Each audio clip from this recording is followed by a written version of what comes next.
Pierre Casalta nous a quittés, mais la radio demeure. Nous serions tentés de dire sa radio alors qu'il en avait quitté la direction depuis longtemps. Il était toujours là, il est toujours là. Présence bienveillante et silencieuse envers ses équipes techniques qu'il a recrutées, animateurs, journalistes, services administratifs, qui lui aussi a été marqué par l'empreinte de l'homme. Pierre Casalta a été un patron de son siècle, il connaissait les prénoms de chacun, il pouvait passer un coup de fil tard dans la nuit parce que l'un de ses employés venait d'avoir un enfant. Il était capable de débloquer des histoires administratives incroyables en 2-3 appels téléphoniques parce qu'il avait le bras long, très long.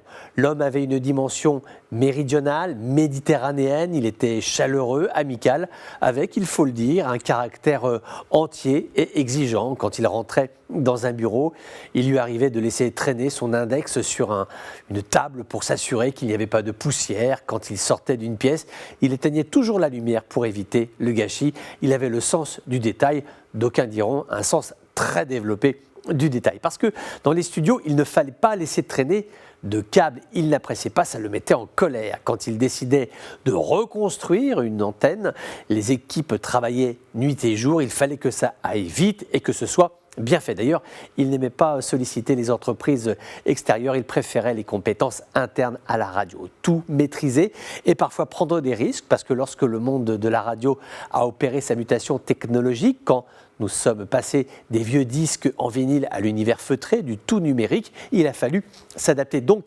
investir à l'époque, ce n'était pas facile de savoir comment le monde médiatique allait se saisir de ces nouvelles technologies. Pierre Casalta a non seulement investi des sommes considérables, il fallait le faire, il fallait avoir le courage de le faire, mais il a su réagir vite, quitte à prendre des décisions, parfois dans des couloirs, comme ça, à l'intuition, au flair. Donc la radio, c'est lui, la télévision aussi, c'est lui. Projet incroyable, à partir de quelques centaines de mètres carrés, sur un terrain dans la zone franche de Tanger, et puis à partir de là, élever un média télévisuel qui s'est imposé au fil du temps comme étant un interlocuteur à part entière du paysage médiatique du Maghreb, mais aussi de l'espace euro-méditerranéen où il s'est éteint. Pierre Casalta aimait le Maroc, on le voyait faire sa marche tôt le matin sur la route du Cap Spartel en écoutant la radio avec son Walkman et toujours la main sur son poste de téléphone au cas où il se passe quelque chose. Un grand monsieur.